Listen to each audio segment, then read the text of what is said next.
को ठेस पहुंचाकर ये जो ट्रस्ट इशू बना रखा है हम लोगों ने 70 सालों से भी पहले से, उसको तोड़कर हम खोखला करें और हमारे सिटीजन के लोग खुद ही एक दूसरे को मारे और वो बस बाहर से बैठे हैं दूसरे कंट्री में बैठ कर मजे ले कि वाह मैंने तो इनके घर जला दिए। ये ठीक उसी तरह होता है जैसे आपका एक भरा पूरा परिवार होता है और आपके भाई में लड़ाई होती है,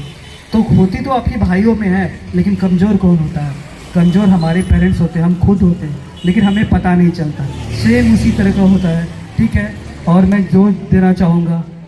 हमारे कंट्री को फ्रीडम करने के लिए ऐसा नहीं है कि कोई स्पेसिफिक कंट्री और स्पेसिफिक लीडर ही भागीदारी लिए थे या सिर्फ एक महात्मा गांधी ही लिए थे भागी, ठीक है। हम लोग जोर देते हैं कि महात्मा गांधी ने आज़ाद दिया था। आप हिस्ट्री पढ़ेंगे तो आप देखेंगे कि जितना भी महात्मा गांधी ने मेथड्स अपनाए फ्रीडम करने के लिए, वो हमारे फ्रीडम फाइटर जैसे कि भगत सिंह, लाल बहादुर शास्त्री, सुभाष चंद्र बोस ने बहुत ज़्यादा प्रयास किया। और मैं महात्मा गांधी के भी प्रयासों को धूमिल नहीं कर रहा हूँ, मैं सिर्फ बता रहा हूँ कि हम लोग सिर्फ एक लीडर को कंट्री में, जैसे मान के चलिए घर जो होता है ना, पूरा घर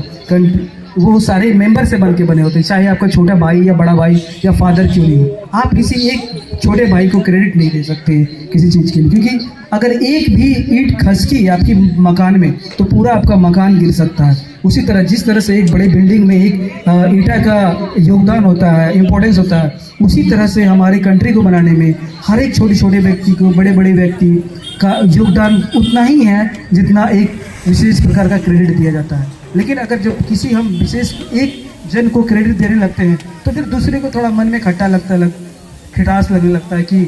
शायद ये सारा कराया है, ठीक है, उन्हीं का। तो ऐसा नहीं है, हम लोग इक्वली सबको क्रेडिट दें और ये माने कि हम सभी ने कंट्री को आज़ाद किया और सारा रिस्पॉन्सिबिलिटी हम सब के ऊपर है, ठीक है। अगर कोई फॉरेन एलिमेंट आता है, मतलब कोई विदेशी तत्व आ करके, ठीक है, हमारे बीच अगर फूट डालने की कोशिश करता है